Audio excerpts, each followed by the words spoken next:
Hello, ladies and gentlemen, boys, girls, gamers, geezers, geeks, Batmen, other people, and special guests.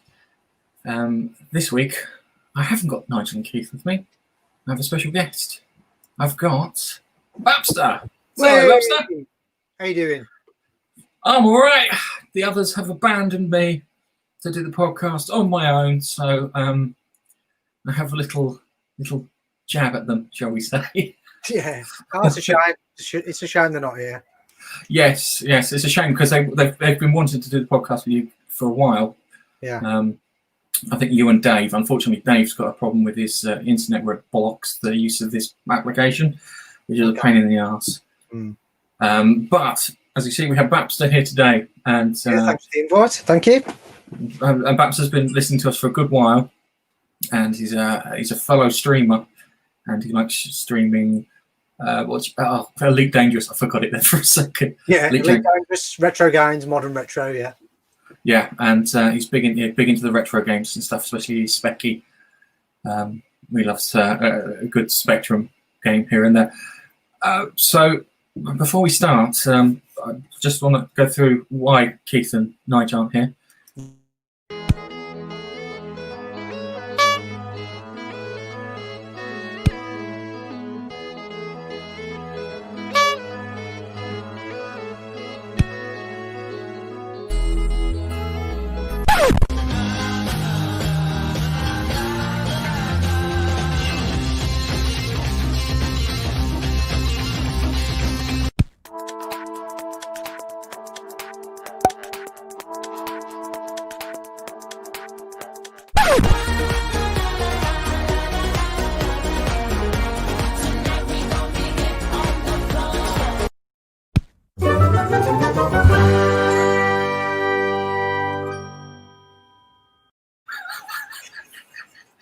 Oh, that is so scary. That happens. The worst thing, the worst thing is Nigel looks really good as Jennifer Lopez. He's quite convincing.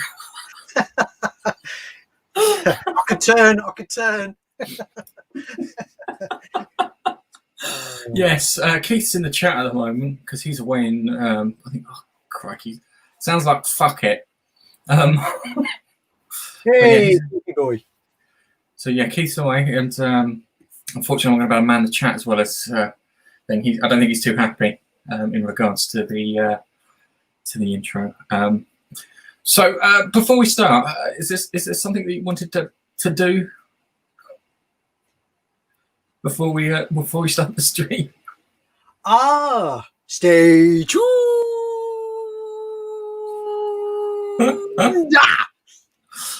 I think it's important.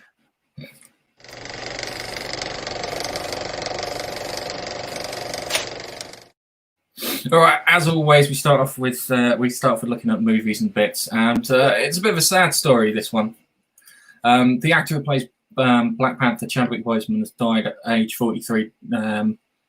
He died of colon cancer, which apparently he had for a good while.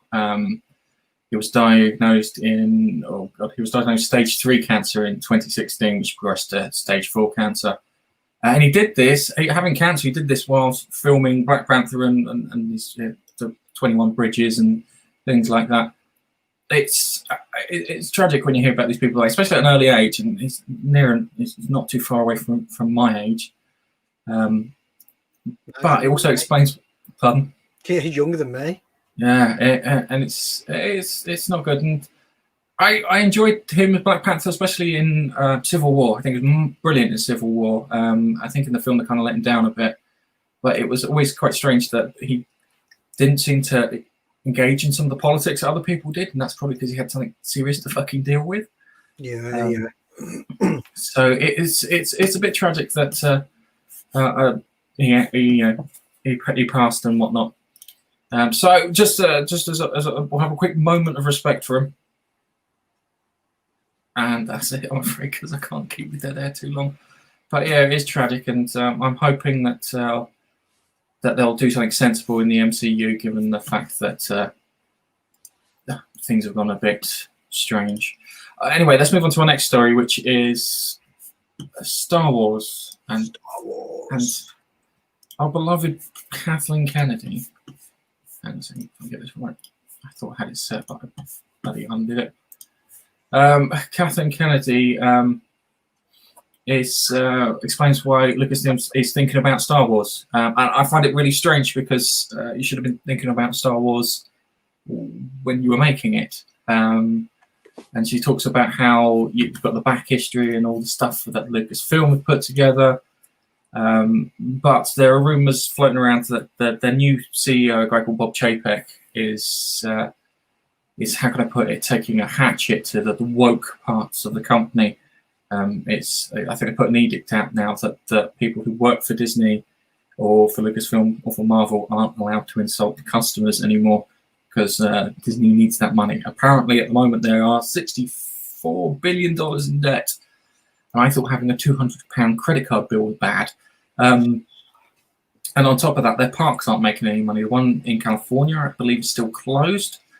And the Florida one, Disney World itself, it is limited capacity, which I think is being lifted. So it's not good for them. Also, there's the AT&T thing where AT&T purged all of their creators that were pissing off their customers, because AT&T have now just looked at the bottom line and the accountants have stepped in and said, this isn't making money, do something about it. And it's bad in those regards. So you're a big Star Wars fan, Babster? Yeah, I love the old films, Star Wars, Empire and Jedi. Absolutely love Rogue One. And I did like Solo, and I know that's controversial, but I did like Solo. I did. Did you? Yeah. Is that you and Keith the only people I know who like that? I didn't like it at all. You know, I was making me smile though. But as soon as you brought this this article up, all I saw was those two antelope. Trump. So they're the new. That's who they've pulled in for Star Wars. Between Donald Trump and a set of antelope. That's their answer to fix Star Wars. Donald Trump and two antelope. I've just realised look at what they've done with the framing of Donald Trump's head in that picture. It is fucking. He's the new Messiah. He's the world's biggest internet troll. Yeah. They might call him Brian. He's not a Messiah. So yeah, it's a weird one because they're talking about looking at all the previous material of Star Wars and there's this and another Branding Comics article, which I find really strange because the first thing they did was they decanonized everything that wasn't a film, and that made me go, okay, I thought that they were decanonizing it so they could rip it off without having to pay the writers, which would be fine. That would make perfect sense. So you'd expect like a Grand Admiral Thrawn sort of thing. Or maybe like a TIE Fighter versus X-Wing kind of thing to be playing out in cinema, but no, apparently not. This is the way it's going in regards to Star Wars, and I think Rogue One. That's what I want to say.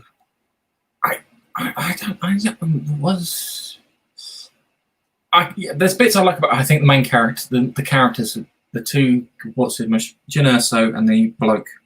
Who was the other? The robot was my favourite. The robot was fantastic. Yeah. The robot was the best. When the robot died, I was most upset. The others died. I didn't care. I had a tissue.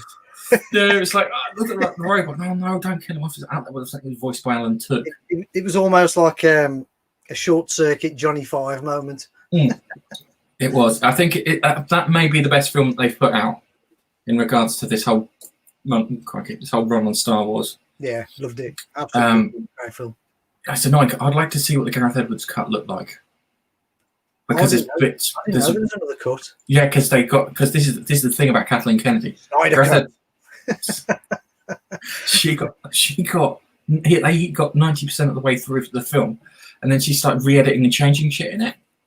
Apparently it was a bit grimmer towards the end. It didn't have that Darth Vader scene. I can understand why they wanted to put the Darth Vader scene in. That was just like a little nod to the fans, going, "Oh, go on, you've been good for throwing the Darth Vader scene." Yeah, that was a stunning moment in the film.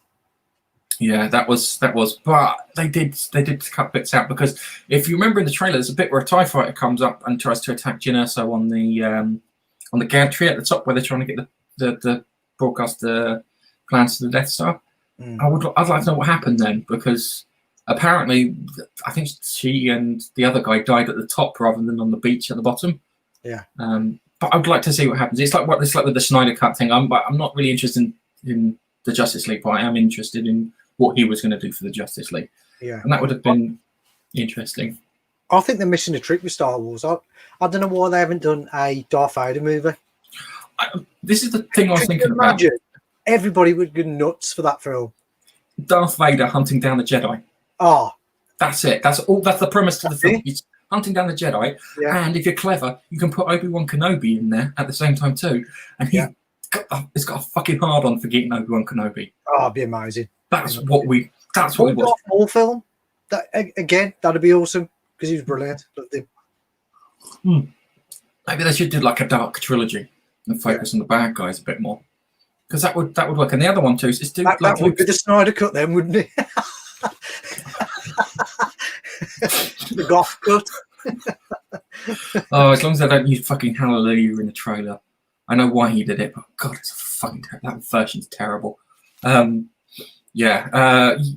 It's what do you call it? Keith, what the sorry. Keith, I know you're on holiday. What the fuck does that mean? Do you know? I could make something up. Is it rude? Because if it's rude, I will accept it. But yeah, we've got.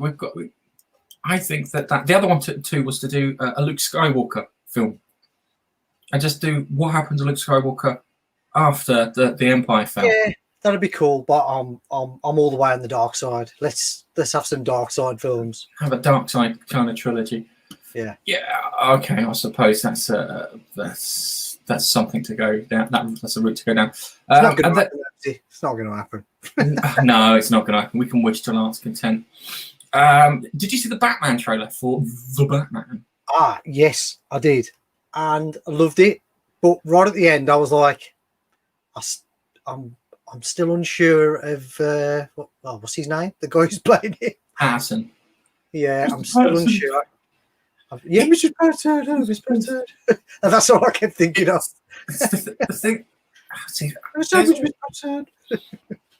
It's weird because in the comics they always talk about there's like supposed to be like 3 different Jokers. There's supposed to be like the clinical planning psychopath Joker, the prankster Joker, and then the agent of chaos Joker. So you got like 3 Jokers. But I always picture there's like also 3 kind of Batmen too. There's like the detective Batman, who's the guy who runs around in his tights and whatnot, and then there's the brawler Batman who goes around beating the shit out of people, who's more the kind of like Arkham City person, and then you've got the kind of the one that's kind of lies in between, which is the more gothy ninja Batman who kind of lurks in the shadows, picking people off quietly, and they kind of all work together. And I don't know which kind of. I think he's going to fall into more of the detective Batman kind of role. I think watching the trailer, it looked as though they were going down the Rockstar game route, which I'm all for, which was the detective Batman. So I just noticed he has got the Batman jawline, hasn't he? I don't know if that's clever camera work there for the jawline. It might be the case that he's got it for the jawline. He's also got the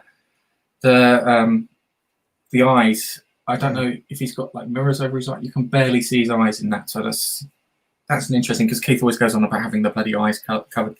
He's told us what MSGA is, and that's Make Star Wars Great Again. Oh, that's what MSGA is. Yes. Sorry, signals. Oh, okay. All right, behave yourself, Keith. What's he typing on? A calculator?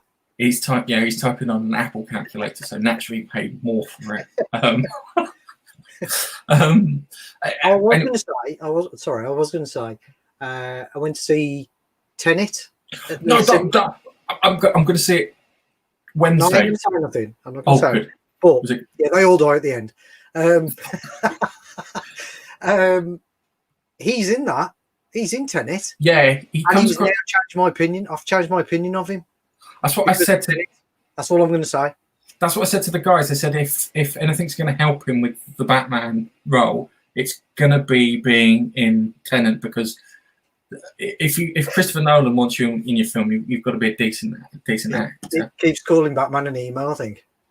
Yes. or Emu.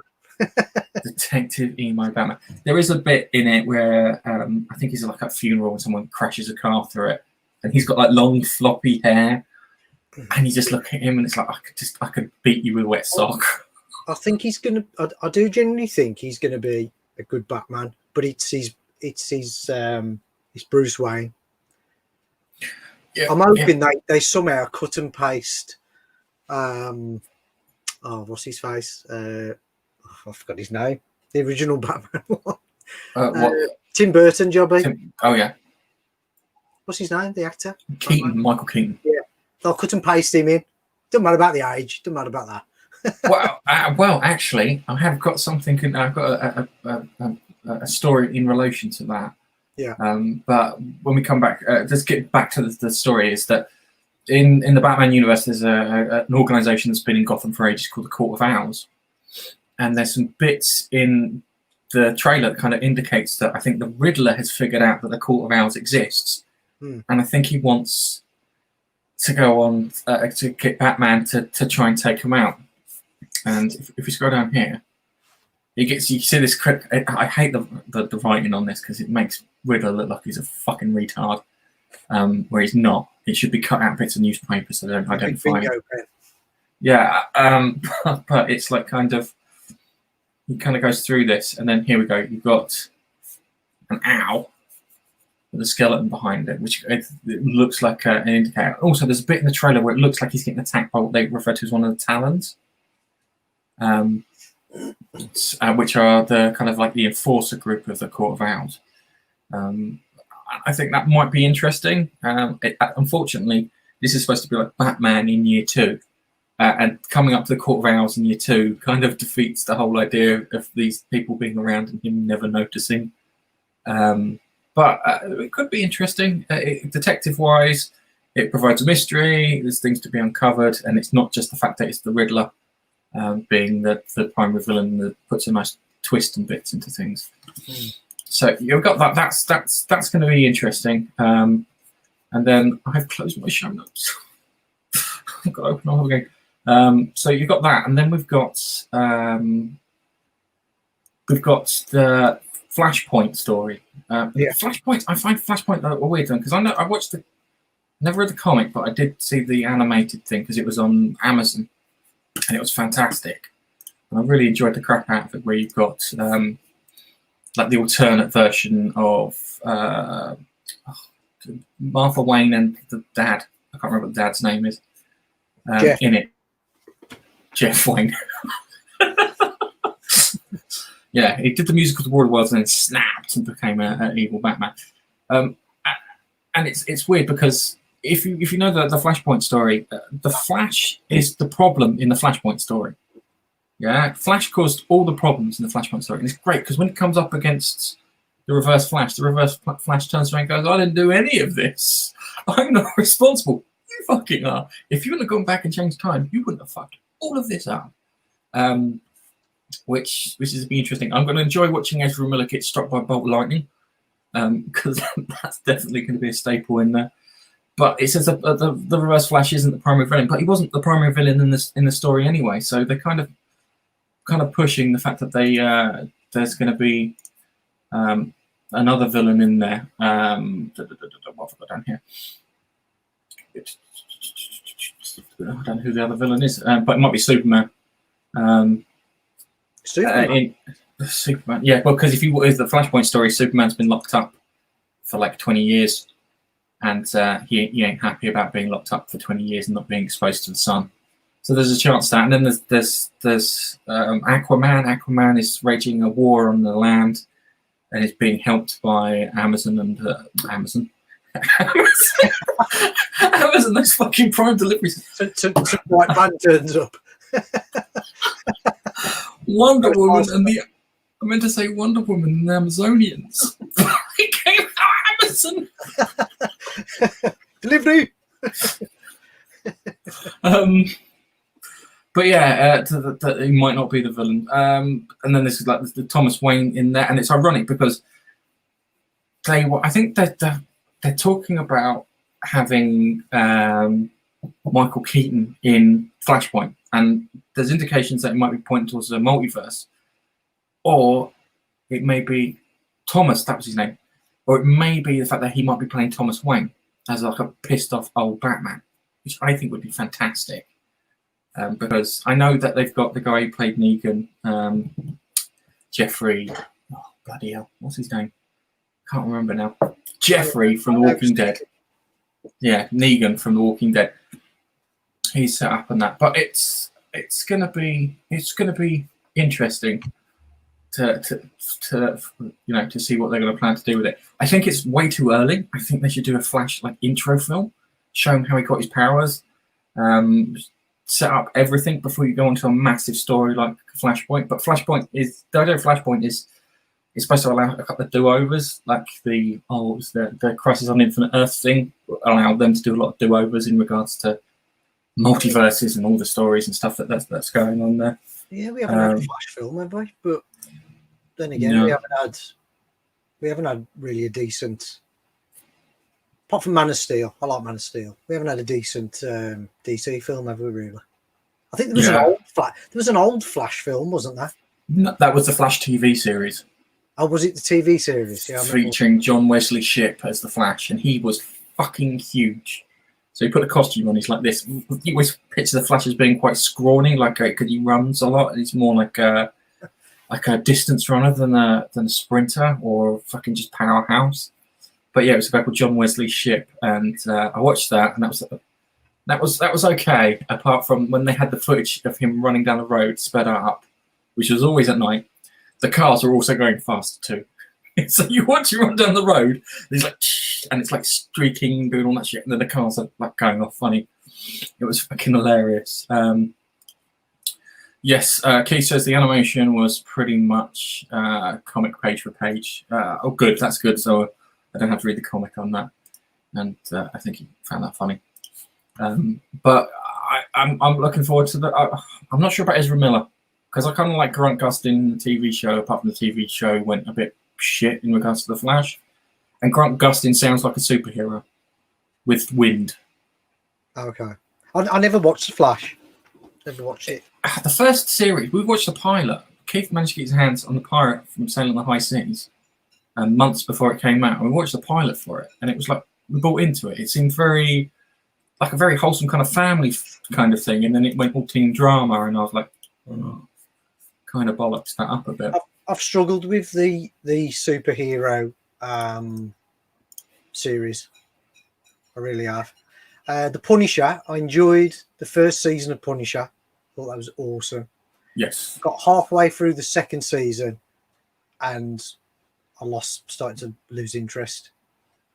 Especially when he pulled his mask off, and I was expecting all bludgeoned and burnt, and it was like, oh, he looked like he fell down some stairs and maybe into a bush.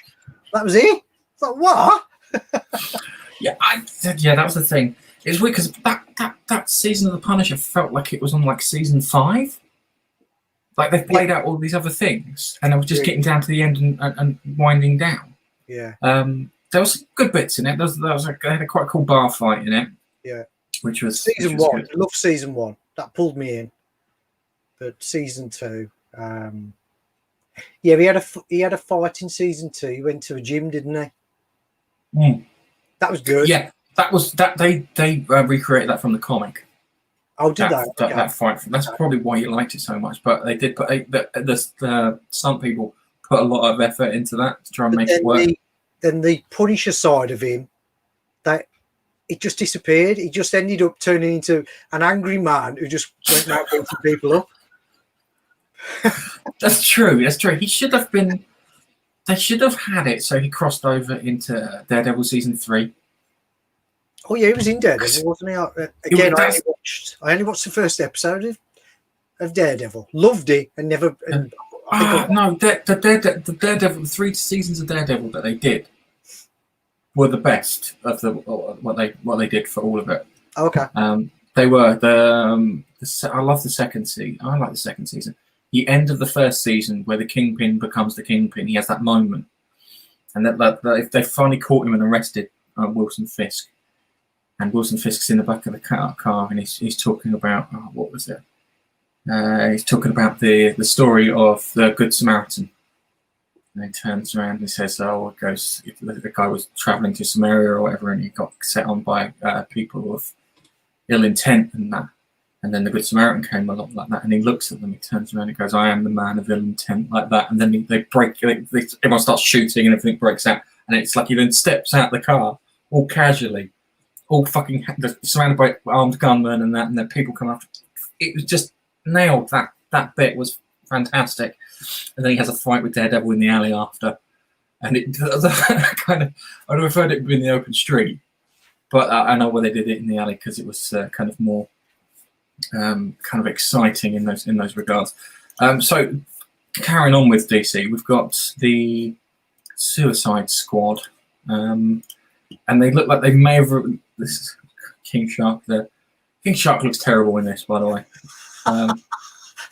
King Shark looks like. Yours for? King Shark looks. What were those things? They had the big toys as kids with like sharks. Oh, that was called. He was called Jaws, wasn't he? No. Okay, I'm gonna have a quick nose.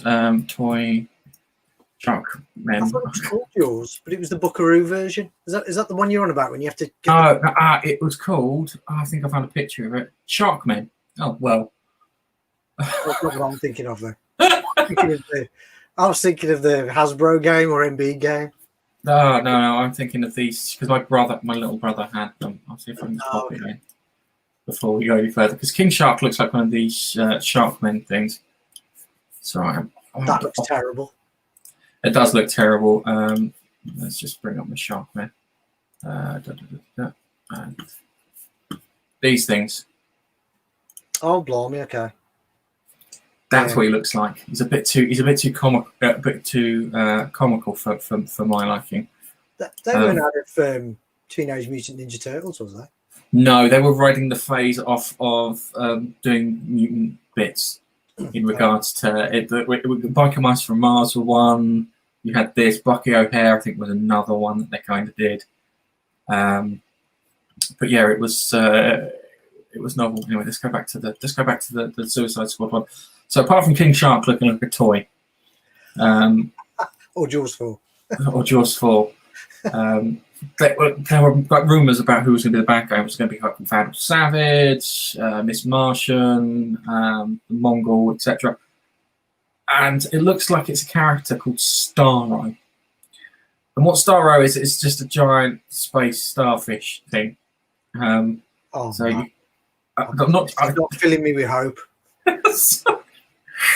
But that you can see elements of like this guy seems to have something attached to his face, and then it looks a bit more starfish like.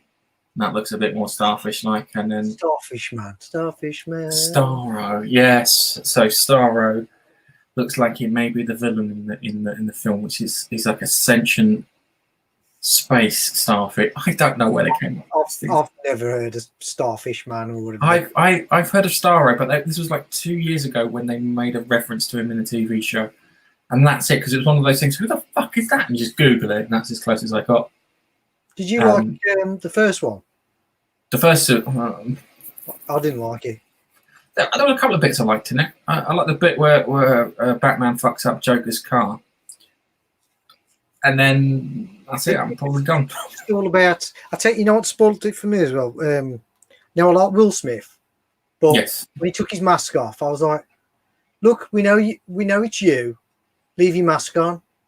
Yeah, and that spoiled it. It was like, right now it's the Will Smith show. the fresh Prince of Gotham. He didn't need to take his mask off. Yeah. Keith says he liked season 1 of Daredevil. Oh, Daredevil. Okay. I need to go back and watch that. Daredevil's probably the only one worth watching. It's like half of Luke Cage is worth watching for the first series. The second one is only worth watching when he's there. The episode where he's with Iron Fist, because that's the only time you ever get to see Iron Fist as fucking Iron Fist. In both his shows and the Defenders and everything else. So anytime he shows up and he kind of comes across as that character, which is so frustrating. but the Daredevil ones were definitely worth watching. The problem is, I think with the third one is they were going to kill off Karen, and they bottled it. And Karen, not like Karen. There's a character called Karen. I'm not talking about Karen as in the annoying trope of a woman complaining to the manager, because that would have been quite funny. Karen. Proper superhero name, that is. It's like kind of. So who are you? Superman? Batman? No, I'm Karen. I want to see your manager. Yeah. Okay. All right. So let's move on to TV.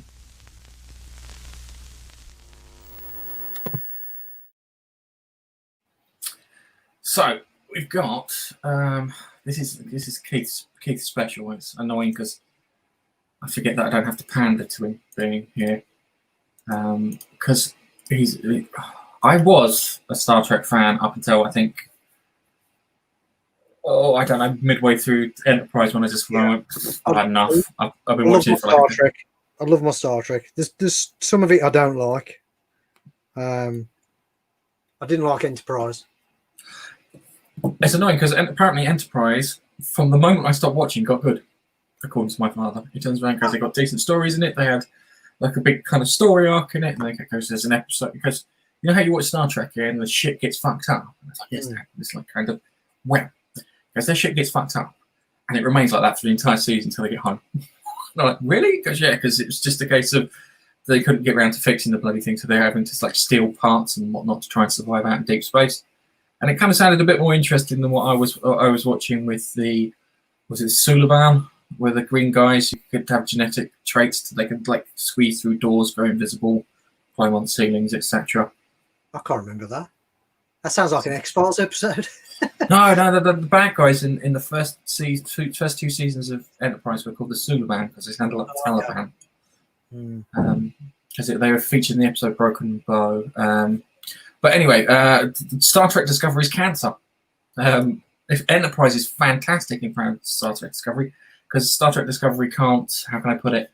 Yeah, she's the reason why I don't like Discovery. She has what we refer to as RBF, which is resting bitch face. Yeah. She's a terror. She's a character. Miserable moaning teenager face. She's she's just the worst, and I feel bad. I feel bad for the actress because it could have made Dead. Sorry, she was exactly the same in Walking Dead. I don't think she was as bad in The Walking Dead because maybe she got the sack from Walking Dead, and that's how it made it extra miserable. yeah. That's one thing. But she, as a character, she's terrible. She starts a war. This is the thing I don't get. She starts a war. She gets millions of people killed. Yeah. And instead of doing the sensible thing and sending her to fucking jail, they don't. And at the same time, I was just like, what the fuck's going on here? And then like Section 31, which was like a big secret in Deep Space Nine, if I remember correctly, with the guy who played Death in Bill and Ted's Bogus Journey, running it. But that's everyone knows about him. And it's like, no, Section 31 is supposed to be like really super clandestine. It's supposed to be like kind of nobody knows about them. But they've got their own badges, insignias, and clubhouse and officers' quarters and whatnot, according to this. But it's Kurtzman wrote on Twitter that Star Trek beams to broadcast for a limited time with a special presentation, the first season of CBS All Access Star Trek Discovery coming to CBS Network beginning September 24th. And the viewing figures are apparently terrible. There's like 40,000 or something in Canada for what they ended on for Star Trek Discovery, but it was Sorry, hang on. I didn't mind Discovery. I mean, I watched it all. I loved. Is it Saru? Loved Saru, it. yeah, Saru. The bit where Saru makes the speech towards the last episode of the series, you're like, he's captain. Make him captain. Captain Pike. Oh, he was amazing. Loved him. It was like you've got all these good characters, but you never had any backstory on them ever, and it was like I was so interested in knowing, the android character in it. Yes, the one that got blown out the airlock. To know the backstory of that character, and then there was one episode I think where it was starting to show you the backstory of her, and then she got blew up the airlock. Yeah. That yes, that was. I come up with this idea that was that the start of the Borg? But I don't know. I don't know. I have no idea what they're fucking. I think they wanted to rip off Mass Effect. That's all it is. If you look at the stuff they've done, especially like Picard and that, it's kind of going down the whole Mass Effect route. But you didn't realise that Mass Effect was very clever when it ripped all its stuff off, because it kind of ripped off the Jedi for the Spectres, and then the bad guys were a cross between the Shadows from B5 and the Borg. So if they're too humped, it's very hard to be original there, though, isn't it? I think everything gets ripped off. It's not necessarily original. It's the way you present it, because they always describe it as like notes for music. There are only so many notes, yeah, but there are the combinations that you can put them in and the things that you can add to them. Yeah, that's true. You've got that aspect to it, but as long as you think in those terms. But they just need to get rid of her and make it episodic again, I think. Otherwise, yeah, it's but given the showing it on the episode about, what's the name again? Jeff. Michael Burnham. That's the name. Michael Burnham. Oh. Yeah, I prefer Karen. I prefer Newport Pagnell Services. To be honest with you. They're getting a little desperate, I think, because they're having to air it on TV. And I know why they're having to air it on TV, because Netflix bought the run of Discovery, and then they realised it was shit. And when Netflix goes, oh, no, we're not having it, and then Amazon then get you Picard, and then you ask Amazon, and then they go, no, we're not having any of stuff that you're selling because we don't want it. It's a little worrying. But on the bright side, when it goes on TV, we'll get to see how the normies react to it. Those people who weren't too invested in watching it on Discovery, on Netflix and whatnot. And it'll give us an idea. And I reckon that they will show that the first episode will have quite high figures, and then it will just drop off a fucking cliff. That's what I've got a feeling. So you get to like episode 3 and the whole thing will just be gone in regards to that.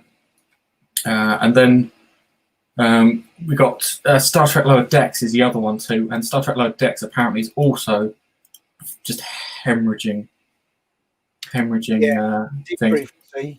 To be fair, I wasn't interested in that as soon as I saw that it was an animation anyway. Not that I don't like animations. But yeah, I didn't want to, because there was the original animated series, wasn't there? Star Trek, that was really good. Yeah, that was the Filmation one. That was done. I remember watching that because I remember watching it. I can't remember watching all of them. The one that sticks out in my head was before they started putting it on Netflix. Was the one where they were fighting the Klingons and they came up with a stasis beam. So I've just got to put one thing up because apparently they've just it's just crossed midnight where Keith is, and he's now 40. You're now old, and everyone knows that your birthday. What's his birthday? It's his birthday now. Yes. Happy birthday, Keith! Now you see, if I'd have copied and pasted that message, I'd have just copied. By the way, I just turned. That was it. That's all I'd have put on there. It's just for comedy value. That's just me there. Yeah, but what do you call it? Lower Decks. Now it's funny because Lower Decks is the most Star Trek thing that these people running Star Trek have done so far. Okay. It feels more like Star Trek than anything else. The problem is it's like ADHD comedy. It runs too long. The jokes don't sell. The kind of premise. If I tell you the premise sounds like Red Dwarf. Yeah, you've got the two like lowliest crew members. Yeah. At the bottom of the ship. The problem is it then flips it and becomes like Rick and fucking Morty. You've got this character here who I can't remember her name. I've tried with Rick and Morty. I've watched one episode and no, I don't. It's all okay. I'll get all the references and whatever, but yeah, I prefer a regular show. It's watchable. It's first 2 seasons were good, and then it kind of just. I don't know. I kind of lost patience with it because it's a bit ADHD. If I think that's the only way to describe it. It's just a bit too kind of. And this is even worse. This doesn't let the comedies settle or anything, and it's annoying because you could have had like a funny, entertaining Star Trek little thing here, and the guy who does it clearly knows and likes Star Trek because there's lots of decent Star Trek references in there to both the animation TV show, an era in what was the second Next Generation film with the Borg, First Contact. There's an era in First Contact where they talk about being on deck 26, and if you look at the diagram, it goes down to deck 22. So deck 26 is like out in space, unless that was a joke. They've been flushed out of space. They've gone to deck 26. But they even included that in there because the people who are doing it like Star Trek. The problem is they need to. It's red tape. Concentrate on That's what it comedy. is. It's all about red tape, isn't it? No, you can't do that. Well, You've got to appeal to this and appeal to that. yeah, but it's not like in a good way, like a marketing way, where it's like kind of we've got to make sure these demographics are covered because these are the people who watch our show. But yeah, it's annoying. But going back there, they're bleeding viewers. So they were. So they lost at least 40,000 viewers, lost 80% of its original audience from episode 1 to episode 2, and I imagine it's going to keep going down because it's not funny. It's not funny, and it's kind of anxiety inducing. I'm annoyed because I think I would have liked it if they would have toned it down and slowed it down and concentrated on just hitting jokes more like I was gonna say Simpsons in space, but that's fucking Futurama. You're competing with American Dad and Family Guy, aren't you? Yeah, no, I'm not a big Family Guy kind of person because I like some of the stuff that what's his mush Seth MacFarlane slips in there about things like Harvey Weinstein. If you go back and look at, he was making comments about Harvey Weinstein and Kevin Spacey. You've got Stewie, the little baby, running out because I've just escaped from Kevin Spacey's basement as he runs across the street because no one knows where he's been. But it's not good. But they're bleeding viewers away in regards to that. And then we've the only Star Trek worth watching is the Orville. Yes, it is. It is the Orville in regards to that. And this one, go away GDPR regulation thing. Did you ever watch a TV series called Altered Carbon on Netflix?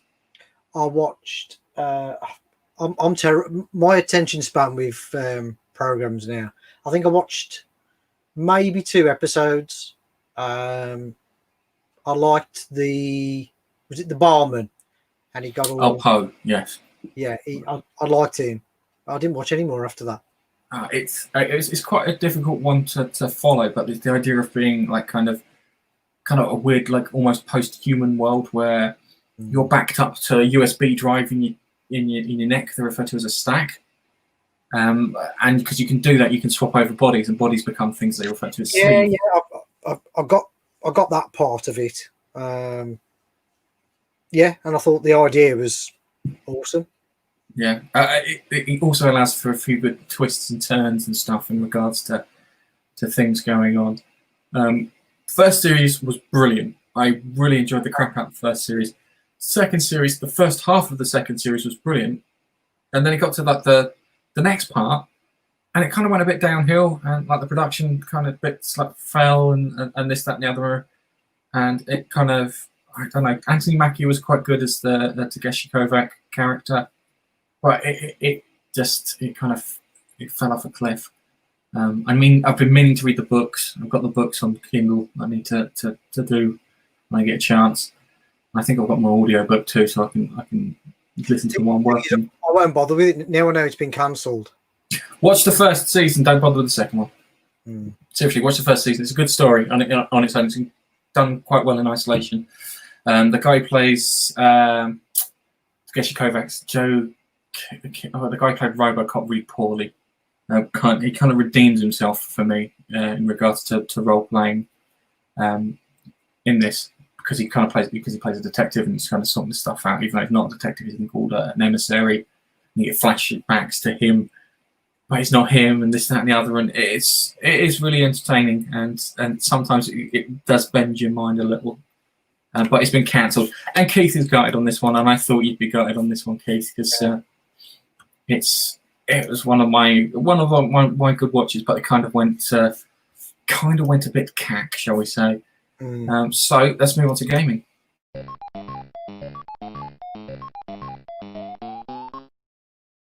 5 bonus points if you can tell me what that's the start to. Oh, that's Pac-Man. Well done. That was way too easy. I know. I needed something that kind of. But if the thing is, if I asked Nigel, Nigel that, he'd be like, "What?"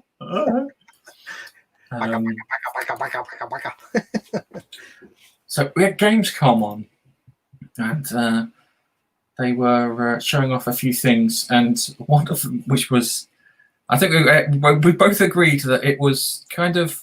It's good and bad at the same time. They were showing off. They weren't showing off. They were touting Turrican, the return of Turrican. I'm so excited. Now, Turrican was the last big game on the Amstrad. On my Amstrad that I remember. Okay. I didn't get it because I went over to. I literally jumped over to NES at the time, and it's been in the wilderness for like 30 years. Oh God, 3 decades. That makes me feel really old. Yeah. And then now, it started on the Amiga and then got ported to a load of other things by a company called Factor 5. Sorry, I forgot them. It's funny how we talk about this beforehand and then you talk and all goes. But they were responsible for games like R-Type, Indiana Jones, Star Wars Rogue Squadron on the Nintendo GameCube, which was fantastic. I think we both agreed on that. And then the last we heard from, sorry? Star Wars Rogue Squadron, definitely a machine seller. Yes, definitely a machine seller. That I think I got my GameCube because I got my GameCube like I got it second hand just before PlayStation 3 came out, and I got that. I got Rogue Squadron,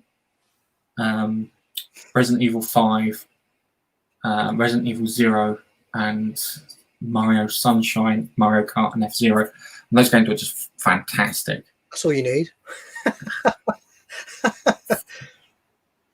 So yeah, it's but they were fantastic games to play, and we used to have like games night, and if we got my friends around, and we used to have F-Zero competitions. And one of my friends, Gavin, every time he used to get into the league, he used to break wind.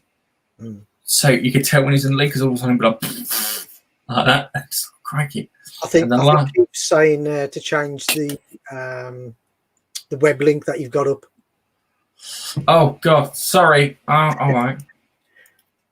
I'm sorry. I'm having to do everything today, Keith. I've got no one doing anything for me. So there's the Turrican one. Hey, there we go. There we go. Sorry. I don't know. We used to use Metro a lot in our previous existence. Okay. Free paper. It's a free paper. Yeah, because it was sometimes when I go into our Clapham office, I used to just read it on the tube. So yeah, that's probably one of the reasons I do it. We also used to use Cinema Blend quite a lot too. Crikey, sorry, my screen's gone a bit bloody weird now. So anyway, going back to Turrican, Factor 5 did some quality games because the Rogue Squadron game was one of the more exciting ones that I played. And I remember R-Type because my friend Vincent was massively into R-Type.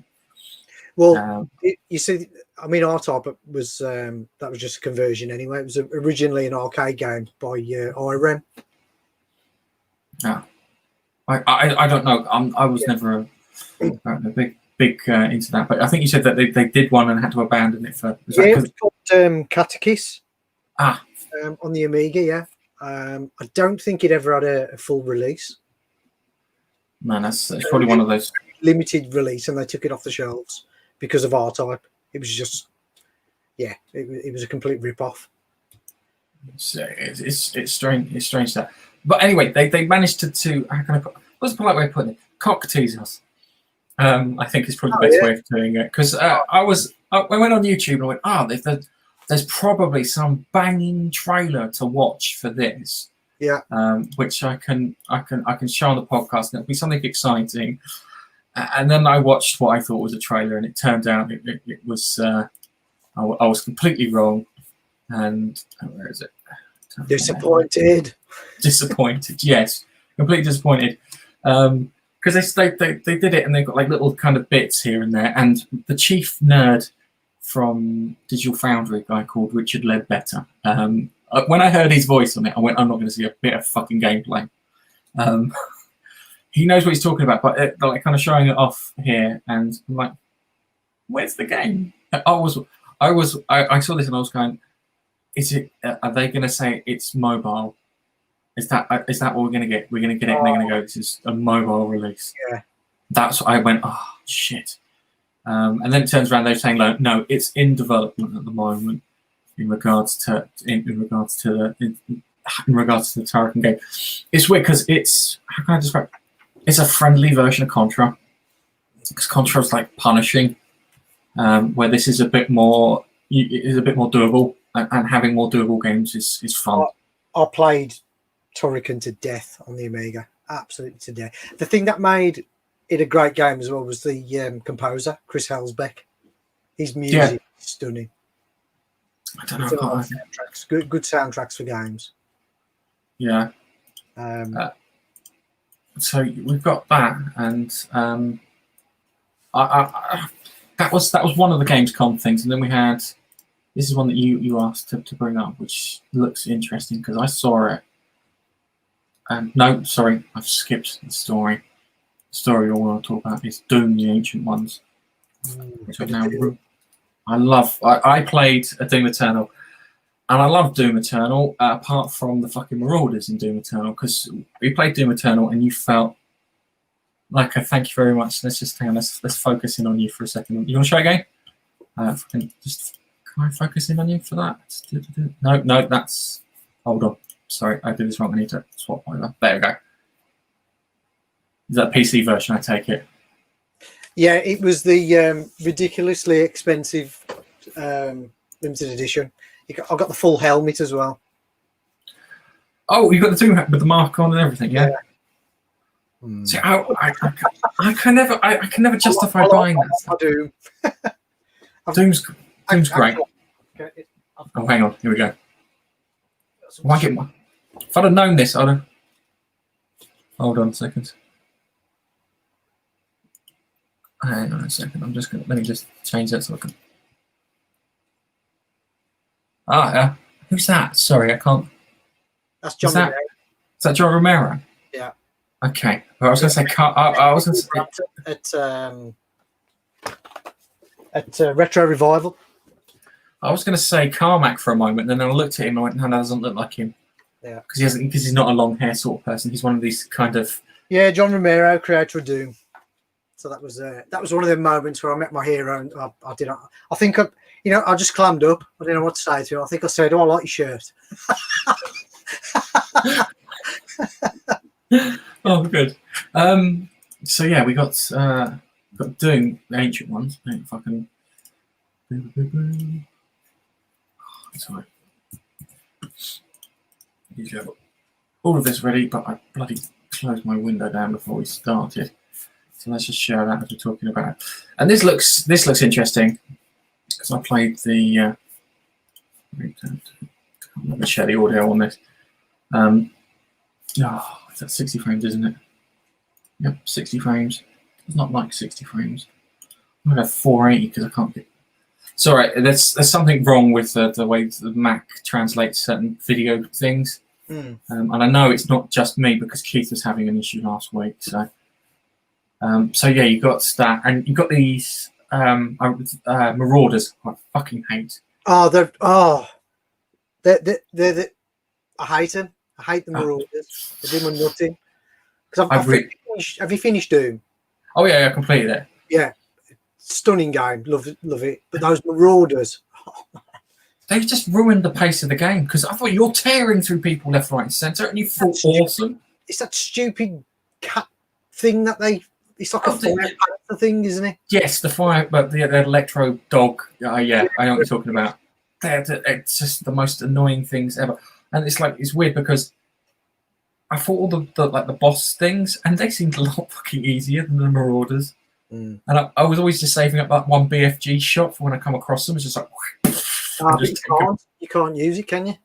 You can, but you have to do it a certain way. You have to. I can't remember what you have to do. So look, fight 2 of them at once. That's what it ended with. Oh, And I'm like, no, I don't want to fight 2 of them at once. Why would you do such a horrible thing like that? Why would you just say that and say, put two at once in there? It's like, no, that's not good. It's coming to. It's also being announced that it's being done for the PS5 and Xbox X series. So I don't know. Sorry, there's a program to do an update. So if you've got the PS5 or Xbox X series and you bought it on Xbox One and PS4, sorry, you can get the updated version, which is quite good. Ah, okay. So that's a good thing. So it's quite nice doing we that. get the full game then and the DLC. Is that what they're saying? No, you'll get if you bought the full game and the DLC, you'll get the full game and the DLC. But they'll let you upscale, bump it up from PS4 to PS5. So I'll let you download it and then charge you 40 quid to unlock it. Yeah. I don't know. Sometimes with games companies, I just think they don't understand that they don't see it as property. You've bought something off of someone else as like as a product, and they want to see it's a service or a live service. Now, fuck off! I want a game. That's why I go back to searching for physical media rather than digital. I've got a ton of PS3 games, ton of PS2 games. I think I've got a lot of 360 games and stuff. And it's like I've just got a big box up in the loft. So it's this big long DVD box up in the loft of these games and stuff. And I'm just get to IKEA, get yourself some Calyx shelving, just display them all. So I'm not a big. I like my empty spaces, as you can tell. I think that I've got a DVD cleaning unit, and that's probably about it. DVD cleaning unit. Wow. Yeah. That's awesome. Yeah, but you put your DVD in here. It's got like little hairs on it, doesn't it? Oh no, this one's a weird one because it has. You put like a pad in. You spray the pad. You put the pad in, and then you then run this thing around it and it cleans it. Apparently. Yeah, they don't work. No, it doesn't work. I don't want to throw it away. Get down in the head. So there's the other thing too about games, especially what do you call it? Like the physical media. When you buy a new game and you open it up and it has that smell. Yeah. And it's like so really weird. It's like plastic. It's like that fresh plastic. I don't know if they put nitrogen in there to keep it going for everything like crisps or whatever. We just got that smell. And it's like new game. I've got something new to play. It's weird because I'm looking at the next generation of consoles, and I'm looking at the PS5 and the Xbox X series, and I'm thinking I might go completely digital on the Xbox, but go media on the thingy, and just see how I feel between the two in regards to gaming and stuff. Because I go complete media for the PS5 and then the Xbox S series, or whatever Xbox XS series. Fucking neck. Yeah. I don't really get. It's the Xbox 3. 3? No, Xbox 4. Sorry, that's what we just call it, the Xbox 4. Xbox 4, just call it X4. Yeah, X4. Then again, hang on a second. There's a game called X4, isn't it? Which is like the Interceptor version for XCOM. Sure, there's one called X. Oh, I might be making it up. Xbox Ultra Turbo RS version 2. Yeah, I don't know. I don't get it because the Xbox One was fucking dumb.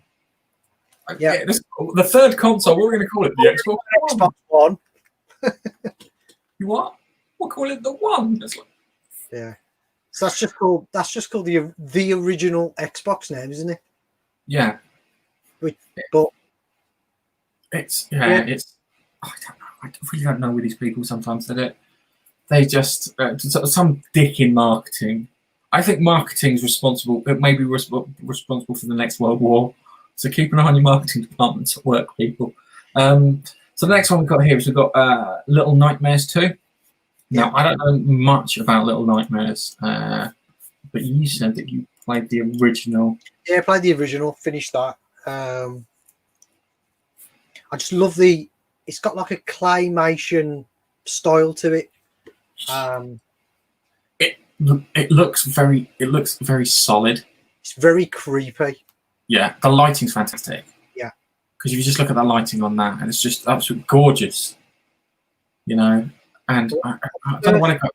You were inside some kind of ship that was just full of these grotesque fat people who were just eating, basically. That sounds like a Disney cruise. And you had to escape. Whereas it looks like, it looks like you're back on land on this one. Yeah, I think the other thing is the animation style. You're right. The claymation, that kind of like stop motion animation, where it kind of there's like slight jolts in the like imperfections in the movement. Yeah, it's ironic because it makes it look.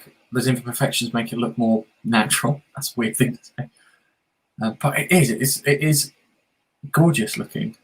Yeah, it's is it Henry Selick? Is it the guy who did Nightmare Before Christmas and Caroline and stuff like that? Because it was credited for Tim Burton did Nightmare Before Christmas. I don't know. The guy Coraline was Neil Gaiman, but if you're talking about the art director, let me have a nose. But it does. It looks cool. The other thing too is it reminds me of Silent Hill. It's got a kind of Silent Hill vibe where I think it's all the bloody like what do you call it? Dummies, mannequins, because they all look freaky as fuck. Pardon my language. Let's just see if we can find out who was it. Yeah, you're right. Henry Selick. It was Henry Selick, and he also did Coraline, James and Giant Peach.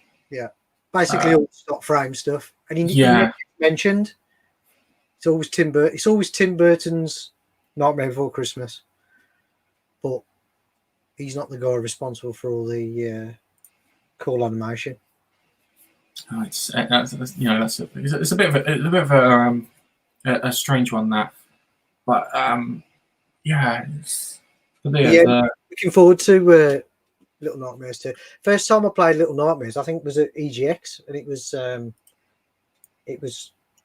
PS4. They said it was going to be a PS4 exclusive. It was one of the early demos. But yeah, straight away I loved it. Yeah, it does look. I'm interested in it. I don't know if I'll get it like day one, but it'll be one of those ones where it's like I haven't got anything to play. What can I play? And then I think if you play if you can get the first one on Game Pass or something, give it a go. Because it's proper like old style platformy puzzle type game. Apparently, Keith says he's played the first one. Yeah, and this one looks very interesting. We'll have to see what in regards to that. There was the Lord of the Rings Gollum trailer, which looked interesting because it was showing off a PS5 version of the game. Oh, I haven't seen this. I haven't seen it. Is it not 60 frames a second, please? No, I've put it on 48, 480p. But yeah, this looks. Is there any gameplay? No, it looks like it's made of game assets though. That's what really annoys me with these new PS5 and Xbox trailers. There's never any proper gameplay. This could be anything. This could be Abe's Odyssey Oddworld. But I think they're using assets. The problem is if you know anything about games, they have what they refer to as hero assets. The hero assets look fantastic. But yeah, they just showed that off, and that kind of that to me doesn't make me go, oh, I need that game. It just says to me that what do you call it? I need to see more. That's all it is. I think it's probably going to look better. It shows me that they've got no confidence in the game, because we've just seen the Doom footage. We've just seen the Little Nightmares footage, all in game. They're confident. That's what it looks like. Yeah, and then it's Turrican, who didn't even bother showing anything. Yeah, I still bought it though. You bought it? I did. Oh no! I bought the Ultimate Edition. I'll have to. You didn't get it from that. What's the name of that company? I've sent you a link. Oh, what was the kind of company's called? Blah, blah, blah, blah, blah, blah, blah. It's called Strictly Limited Games. You didn't get the Strictly Limited Games one, did you? Yes, because they're the only people who are going to be selling it. I'm that. You've Physical editions. no, you've opened a door that I don't think I needed opening in regards to that. Oh, don't look on that site. I've It's got like- quite a few of those sites. God, no, I'm like, look, some of those things I looked at, I went, oh, what are It's like the first time you ever go on eBay. Oh, look at all this! these? Don't do it. No, I just there's so many things on there. I think it's not good. My wife, why are you buying all of this stuff? I go, oh, it's cool. Just to stick on the shelf. Okay, all right. So Halo Infinite, which showed gameplay. Admittedly, it showed gameplay, and everyone was disappointed. I haven't seen the gameplay to this. Have you not seen the gameplay to it? Am I going to be disappointed? Well, I'm sure we can show you a bit of the gameplay in a moment. But they showed the gameplay off on the Xbox X Series big event, and everyone was disappointed by it. I think it looked okay. I think that it looked like it was missing a lot of the lighting and stuff on it. I think they were trying to make it look like the original kind of Halo to try and take it back to base, so they could then carry on taking it down the path after they fucked up royally with Halo Guardians. But the problem is that they're planning on doing it for both Xbox One and Xbox X Series, so it's not really going to be an exclusive, and plus it's going to be on the Xbox Games Pass at the same time too. They admitted that the footage didn't look great, and they were now going back to Why release the footage? So you've either got we're not confident in showing you any gameplay, so we'll just show you this full motion video, and then we've got some gameplay. There you go. It's a bit shit, but yeah. It's corporate mentality, mate. That's what it is. You've got to have something by this time, but we're not ready. You've got to have something ready by this time. Corporate thing, but they're just ruining everything, as they always have done. Yeah, but then again, it's the product that you get, that you start, the final product that you get in your hand when it comes out. That'll need a 10 gig patch.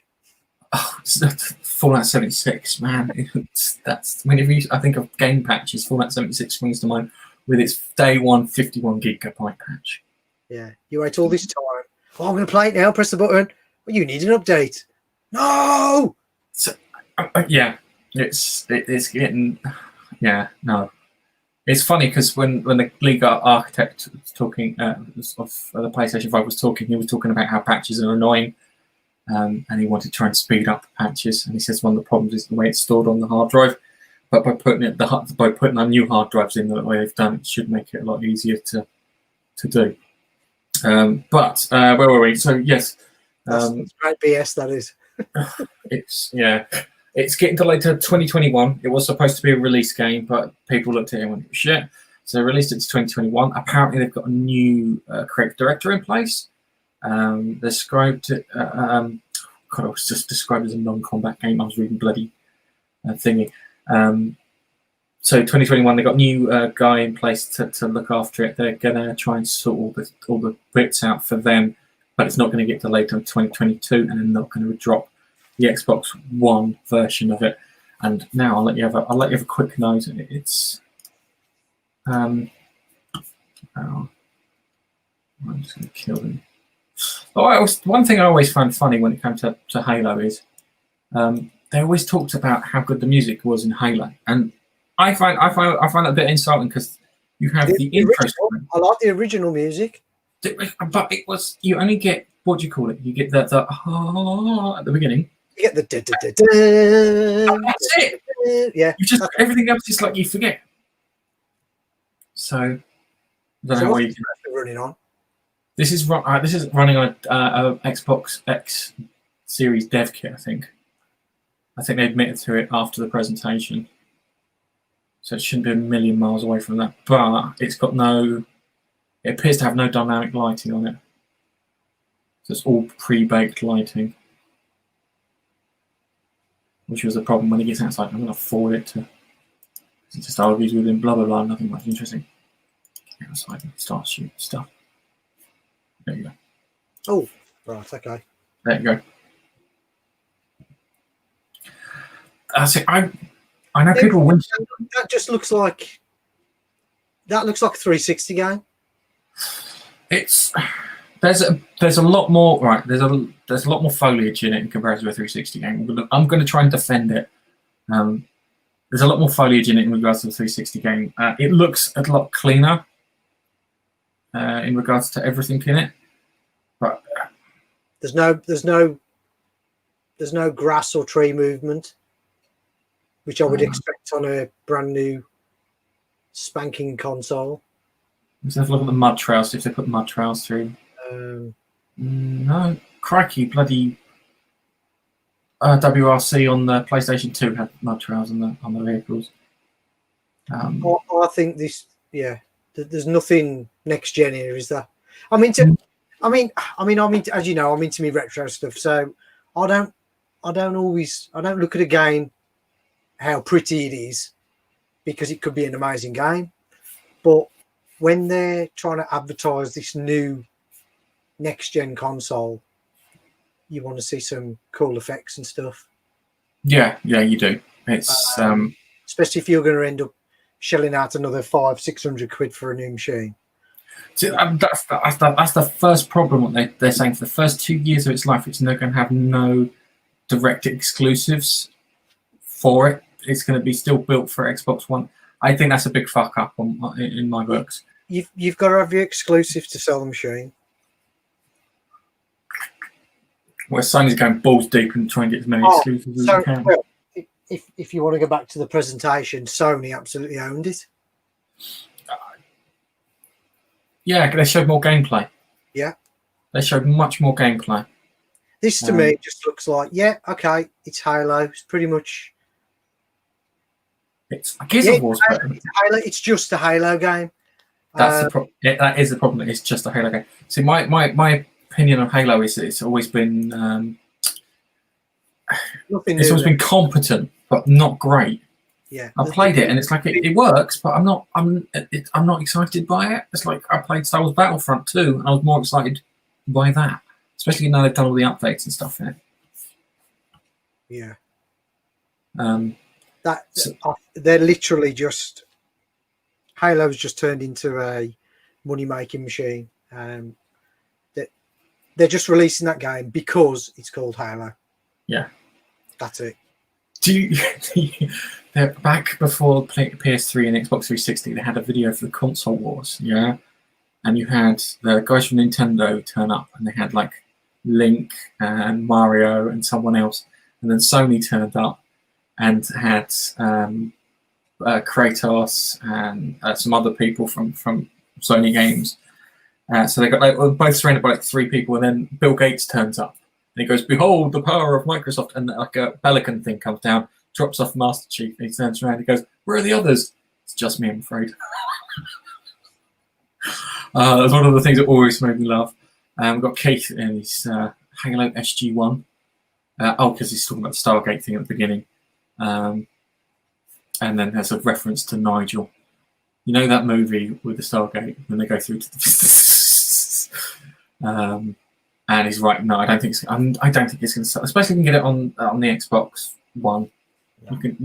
People are going to look at that and go, "I can hold off." I can wait. I think people are going to buy the new Xbox just because if they're a fan of their original Xbox, they're just going to buy it for that. It's not going to draw any new customers in. I don't think it is. But we're getting to that point in the show now where we bring out our. I press the thingy. We bring out our what the.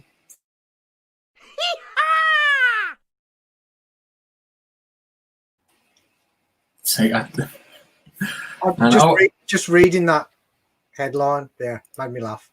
Yeah, it's. I find this quite funny because given the fact that we've all been locked in because of the the current crisis, I can empathise with this penguin that's feeling under the weather, binge watches Pingu to cheer himself up. The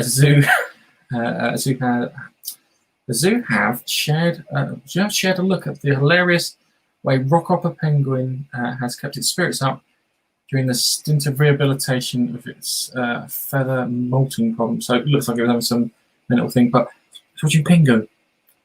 I just find that mad. I'm pretty sure that penguin wouldn't even be able to see that that close. Maybe there's a 40-inch plasma in the other room, and he sits down and eats popcorn. But yeah, I find that amusing. And then we've got this is just a general tip. If you're getting married, you get what you pay for, right? This is just a general rule. So if you ask your mate to do a cake, make sure they hear what you say correctly. Come on, load. There we go. So yeah, wedding plan left in stitches after couple's cake request goes horribly wrong. Okay. So asked a friend to ice a cake, and they left a message on the phone. Where is it? What was the message? Message. The message was supposed to be wiser wedding. Yeah. So wiser, as in old and clever. Wiser wedding. Yeah. So and they wrote wiser wedding. Did you mention that? That's what I asked for. What a cake anyway. Look at that. Has that been made in Africa? I think it was. And that comes back to the, for God's Christ's sake, just pay the money out and have done with it. Then, as always, we love these stories of mums and how can I put it? Naughty things, shall we say? Naughty parts. Naughty parts, because he's always make me laugh. Come on, myself. Because I'm streaming. Right, so Mum, horrified after she noticed that inflatable tall dinosaurs appears to have genitals. So we scroll down. There's a nice little friendly dinosaur. Oh, isn't that cute? Oh, isn't that cute? And then we scroll down a bit. So it's trying to look, so my browser's fighting the adverts on it. And it scrolls down a bit. You've gone past it, I think. I've gone past it. I wasn't paying attention. Oh, yeah. And there you go. It has a little dino penis. All cock and balls. Yes, this is. It's weird because I wasn't like. Is that? Oh no! Is that where you blow it up as well? That's terrible. I think that is where you insert the helium. It's a helium one, right? Yeah, get the silver helium ones, and you got that little flap that you pop it in. Right. So yeah, it looks like you inflate it near its throat, shall we say? It'd be much funnier if it wasn't a helium one, though. Okay, so yeah, that's it for the what the fuck stories. So before you go, yeah, man. Can you plug yourself? We used to have I that's one thing I didn't put. We used to have a thing on our previous podcast we called the shameless plug. Yeah. Sorry. Plug myself.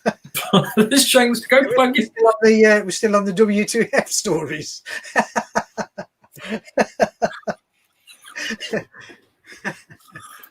If you'd be kind enough to plug yourself. Yeah, well, my name's Bapster, and you can catch me on YouTube by searching for Bapster, and you can also catch me on Twitch. So there you go. Awesome. Let's just see what Keith has.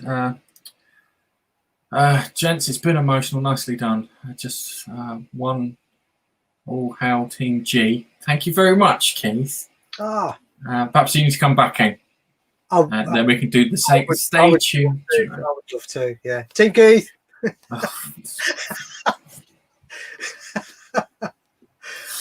That's just for Keith. That's just for Keith. It's all right. Nigel will be watching this later, and I'll get sending messages. So Nigel, there you go, mate. Oh, thank you. That's the first time ever. And on that note, it's goodbye, and thank you for listening, and we'll catch you in the next one.